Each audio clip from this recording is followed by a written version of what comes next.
오늘 함께 또 말씀 나누도록 하겠습니다.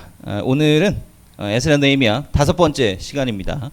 함께 쌓아가는 성벽이라고 하는, 혹시 뭐 지난 말씀 같은 경우는 제가 카톡으로 계속 올려드리고 있으니까요. 혹시 지난 말씀 못 보신 분들은 시간 되실 때 이렇게 한번 봐주시면 좋을 것 같습니다. 그래서 오늘은 드디어 느헤미야와 이제 이스라엘 백성들이 무너져버린 예루살렘 성벽을 이제 쌓아가는 그러한 이야기를 다루고 있습니다. 과연 순조롭게 이 성벽을 쌓을 수 있었는가 없었는가, 이제 이것을 우리가 함께 좀 살펴보도록 하겠습니다. 제가 본문 말씀 한번 읽어보도록 하겠습니다. 느헤미야 4장 4절부터 6절까지의 말씀입니다. 우리 하나님이여 들으시옵소서. 우리가 업신여김을 당하나이다. 원하건대 그들이 욕하는 것을 자기들의 머리에 돌리사 노략거리가 되어 이방인 사로잡히게 하시고 주 앞에서 그들의 악을 덮어두지 마시며 그들의 죄를 도말하지 마옵소서. 그들이 건축하는 자 앞에서 주를 노하시게 하였음이니이다 하고, 이에 우리가 성을 건축하여 전부가 연결되고 높이가 절반에 이르렀으니 이는 백성이 마음 들여 일을 하였음이라. 아멘. 네. 거기 밑에 보면 그 성경 한눈에 보기, 거기에 보면 그 그림을 제가 삽입을 시켜놨습니다. 여러분 핸드폰으로 보면 좀 작을 수도 있는데 조금 이렇게 확대해서 보면 화질이 괜찮아서 자세하게 보실 수가 있을 겁니다. 그 그림을 보면 좀 흐릿하게 네모나게 되어 있는 그 부분은 오늘날 우리가 예루살렘을 방문하게 되면 보게 되는 오늘날의 이제 예루살렘 성입니다. 제 목표는 내년에는 청년부들과 함께 성지순례를 하는 것을 이제 중요한 목표로 삼고 있는데, 비행기 값이 속히 내리기를 바랍니다. 네, 그래서 아무튼 그거고요. 그 다음에 진하게 되어 있는 그 선이 있죠.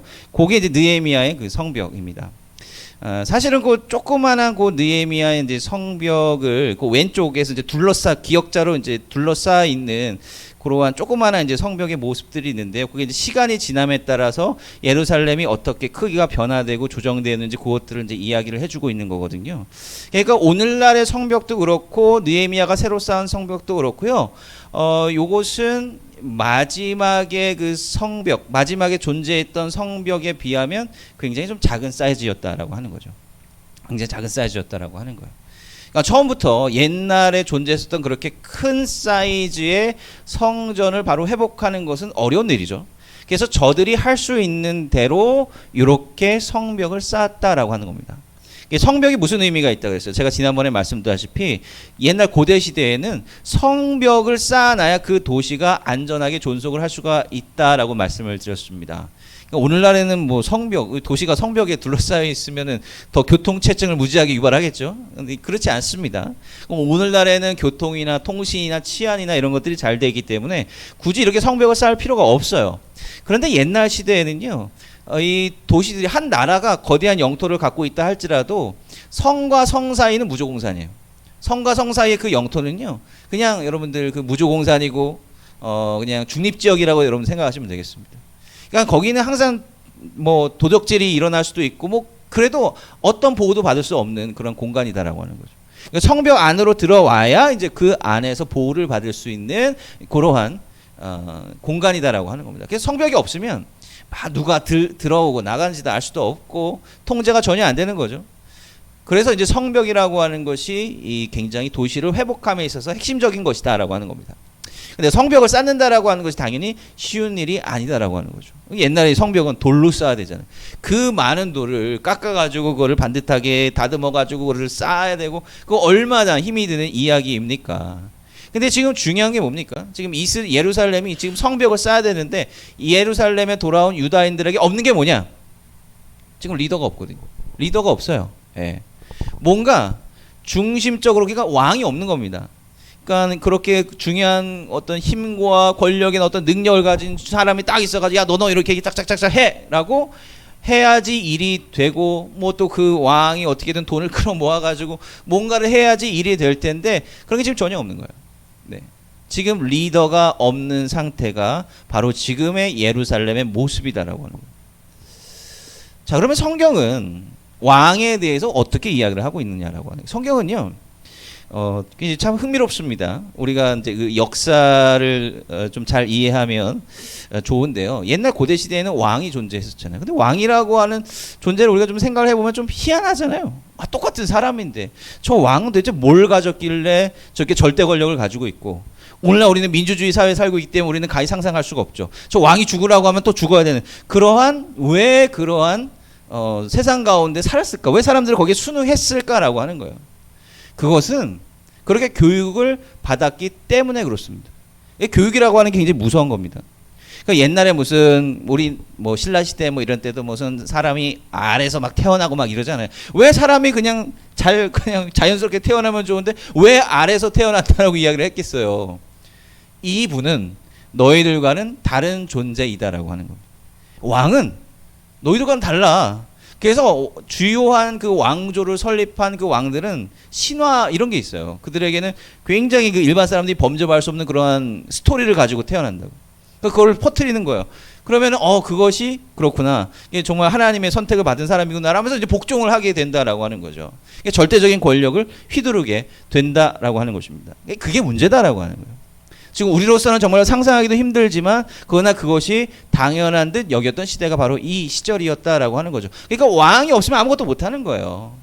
스스로 아무것도 못한다라고 하는 거예요. 그런데 성경에서 굉장히 중요한 부분이 있습니다. 성경도 수천 년 전에 쓰여진 책 아닙니까? 그런데 정말로 이것이 하나님의 말씀이다라고 여겨지는 것이 뭐냐면 세상에 가르치는 것과는 달라요. 성경에서 왕은요, 하나님 한 분밖에 없다라고 이야기를 합니다. 네. 나중에 이스라엘 사람들이 우리도 왕을 좀 세워주세요라고 이야기를 하고 있잖아요. 그때 굉장히 어떻게 보면 민주적인 이야기를 하는 거예요. 그때의 상식으로는 상상할 수 없는 얘기죠. 야, 너희들 왕 만들어봐야 너 좋을 줄 아냐. 너 왕 세워봐. 너희들 세금 내야 돼. 너희들 자녀들 군대 끌려가. 너희들 가진 거 다 뺏겨.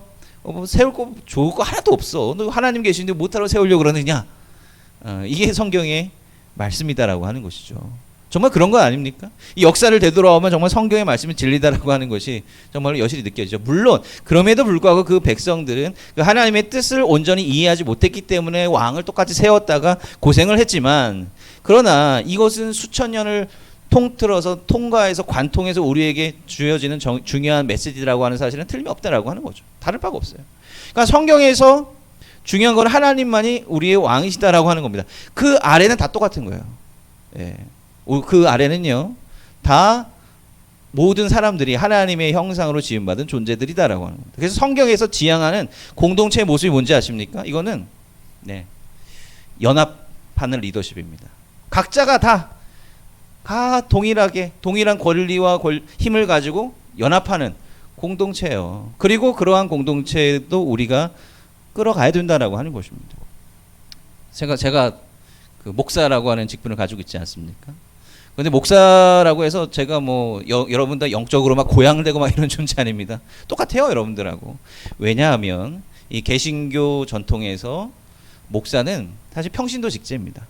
다 우리는 평신도예요, 사실은.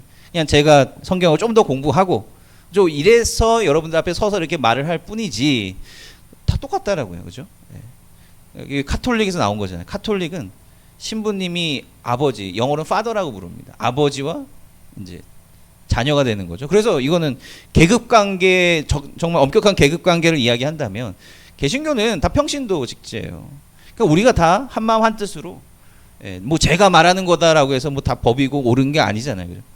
모두가 상의하고 한마음 한뜻으로 나아가는 그러한 신앙 공동체가 굉장히 중요하다라고 하는 것인데, 그러니까 이거죠. 그러니까 느헤미야가 보여주는 리더십이라고 하는 것이 바로 이러한 신앙 공동체의 모습을 보여주는 겁니다. 성벽을 쌓잖아요. 사실 느헤미야가 여기 쏙 빠져요. 물론 느헤미야가 이곳에 총독으로 와서 이 이스라엘 백성들이 좀 성벽을 쌓아야 된다라고 하는 그 동기 형성이 되기는 하지만, 그러나 주도적으로 성벽을 쌓았던 사람이 누구냐? 바로 이스라엘 백성들 자신들 스스로였다라고 하는 거예요. 느헤미야가 여기저기 가서 저기 쌓고 너 여기 쌓고 저기 쌓고 이렇게 쫓아다니면서 한 것이 아니다라고 하는 거예요. 그 여러분들 그 그림을 확대해서 보면요, 무슨 문하고 벽이 있는데 거기에 보면 그 사람들 이름이 쭉 나와요. 뭐 예를 들면 양문 대제사장 엘리야십과 형제 제사장들, 그다음에 대제사장 엘리야십과 형제 대제사장들 뭐 벽을 만들었고, 뭐 하스나아의 자손들 뭐 어문을 만들었고, 이 리스트업이 쭉 돼 있단 말이에요. 그러니까 느헤미야 3장을 여러분 펼쳐 보시면 각자 유다 지파의 가문들이 와서 각자가 맡은 부분들을 이제 만들었다. 이렇게 돼요. 다 각자가 해야 될 몫을 하고 거기에 성벽을 쌓고 만들었다. 이렇게 되어 있습니다. 그리고 심지어 요 성벽을 쌓는 사람들 가운데서는 예루살렘에 사는 사람이 아닌 사람들도 와서 성벽에 건축을 합니다. 예루살렘이 그만큼 유대인들의 정체성을 위해서 중요한 상징성이 있기 때문에 그렇다라고 하는 거예요. 왜요? 거기 안에는 하나님께 예배드리는 성전이 있기 때문에 그렇다라고 하는 것이죠. 우리가 읽은 성경 말씀 보면 맨 마지막에 뭐예요? 성을 건축하여 전부가 연결되고다는, 전부가 연결되다. 이게 무슨 말입니까? 각자가 여기 만들고 저기 만들고 여기 만들고 저기 만들고 나중에 연결을 같이 한다라고 하는 거죠. 그러니까 자기가 맡은 몫을 누가 뭐 잔소리 안 해요. 누가 뭐 명령하지 않습니다. 그러한 가운데서 각자가 해야 될 몫을 감당하고 했을 때 성벽이 그렇게 함께 쌓아지는 것이더라고요. 여기서 중요한 건 뭐냐면 유다 사람들이 그냥 성벽을 쌓는 거냐? 그 성벽만 쌓고 땡이냐? 느헤미야는 그냥 물리적인 성벽을 쌓는 그 모습만을 보여주는 것이냐? 그건 아니다라고 하는 거예요. 여기서 말하는 그 성벽은 결국은 이 성경을 보면 정체성의 문제와 관련돼요. 이스라엘 백성들 지금 망해서 바벨론으로 끌려갔다가 바벨론의 교육과 바벨론의 정체성과 이것을 다 이제 영향을 받았던 이 사람들이 다시 돌아오는데, 이 돌아오는 게 중요한 거죠. 바벨론에 의해서 많은 나라들이 멸망해서 대다수의 나라들이 정체성을 잃고 역사 속에서 사라져 버렸어요. 그런데 흥미롭게도 유대인들은 지금까지도 유대인들로 남아 있죠. 왜요? 그들 신앙 때문에 그렇더라고요. 피는 다 섞였지만 그들의 마음, 정신, 이것이 잃어버리지 않았기 때문에 지금도 유대인들로 살아가고 있고, 물론 정치적으로 논란의 여지가 많이 있지만 지금 현대 이스라엘 국가를 세우고 다시 살아가고 있냐. 그러니까 정체성이라고 하는 게 그렇게나 무섭고 중요하다라고 하는 것입니다. 이 땅 가운데 신앙이 남아있느냐 그렇지 못하느냐. 코로나 지나오면서 많은 신앙 공동체들이 어렵다는 얘기를 많이 하죠. 그리고 제가 아까도 제가 군목에 있으면서 이렇게 군목의 역할이 병사들이 새로 들어오면 자력표를 다 보거든요. 그래서 상담할 병사들이 있으면 또 상담도 해주고 그런 역할들을 하는데 거기 보면 종교를 다 적게 돼 있어요. 예. 기독교, 천주교, 불교 뭐 또 다른 종교들도 가끔 있습니다만은. 근데 이미 뭐 10년도 더 전이죠. 15년 전에 벌써. 그때 이미 기독교인들이 청년들이 별로 없었어요. 청년들이잖아요. 거의 10%, 많아야 10%, 적으면 5%. 5%에서 10%만 이제 기독교인이라고 적는 거예요. 당시만 해도 뭐 이제 기독교인이 뭐 25%다 이렇게 얘기하던 때였습니다. 그런데 그때 이미 젊은 세대 청년들이 5% 뭐 10% 그 사이 왔다 갔다 하는 거예요. 이게 평균이죠. 그런 걸 보면서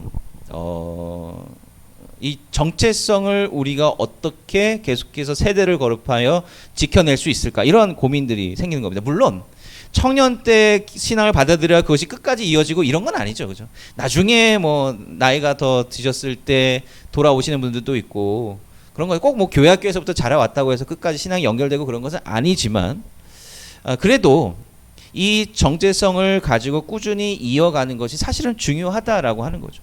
우리가 뭔가 다음 세대에 뭔가 남겨줘야 뭐라도 회심이나 그 신앙을 이어갈 만한 여지가 생기는 것 아니겠습니까? 그죠? 정체성이 중요한 거예요. 지금 이스라엘은요, 유다인들은 절체절명의 위기 상황 가운데 있는 겁니다. 이 정체성을 지켜내느냐 그렇지 못하느냐 그 차이에 있다라고 하는 거예요. 그들이 성벽을 힘을 합해서 같이 쌓는다라고 하는 것은 비록 우리가 다른 곳에서 살아왔지만 여전히 우리는 하나님의 백성으로서 이 예루살렘 성을 지켜내야 된다라고 하는 거예요. 그러니까 여러분들이 우리들의 삶 가운데서 지켜내야 될 것이 도대체 뭐냐라고 하는 거죠. 여러분들이 하는 일들을 통해서 우리가 지켜내고자 하는 것이 도대체 뭐냐라고 하는 거예요. 성벽을 이렇게 쌓고 4, 5장을 보면 이제 문제들이 생기기 시작하는 겁니다. 어떤 문제들이 생기느냐? 4장에 보면 이 느헤미야를 이제 위협하고 이제 예루살렘 이제 거민들을 위협하는 그러한 외부 세력이 있어요. 그 외부와의 싸움은 그래도 괜찮아요. 예, 그래도 이것이 어떤 선함과 악함, 이제 이러한 차이를 가지고 이제 투쟁을 하는 거죠. 그러면서 이제 무기도 들고 지키고 이제 잠도 못 자고 막 이러한 일들이 계속 됩니다. 근데 이제 이 사람들이, 대적들이 잠시 뒤로 머무는데, 그런데 그 사이에 물론 나중에 더 공격을 해봅니다만은 나중에 그 사이에 5장에 보면 더 큰 문제가 생기는 거예요. 그거 뭐냐? 내적인 문제더라고. 내부의 적이 더 내부의 적이라고 하는 것도 그래요. 내부의 갈등이 사실 더 문제다라고 하는 거예요. 외부와의 싸울 때는 여기가 똘똘 뭉쳐서 싸우는데 그건 오히려 그 위기는 이제 평화로운 시기에 올 수 있다라고 하는 겁니다. 평화로운 시기.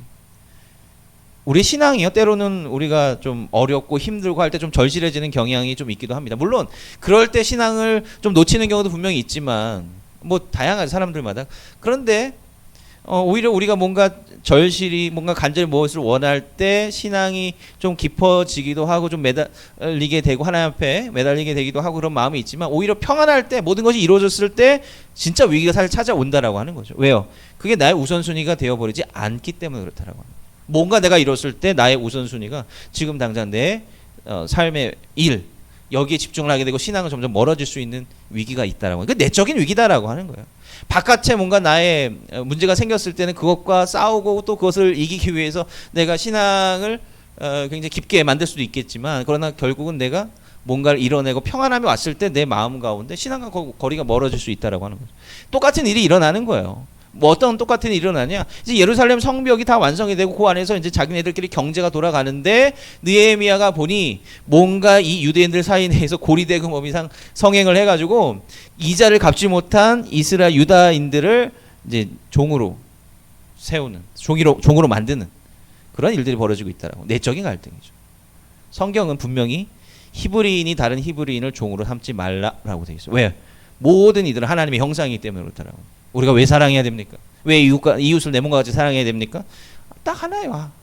하나님의 형상으로 만들어진 존귀한 존재이기 때문에 그렇다라고 하는 거예요. 그걸 까먹기 시작하는 거죠. 우리가 어떻게 돌아왔는데 특히 성경에서 이 땅이 굉장히 민감합니다. 요즘도 우리가 땅 뭐 민감하잖아요. 그죠?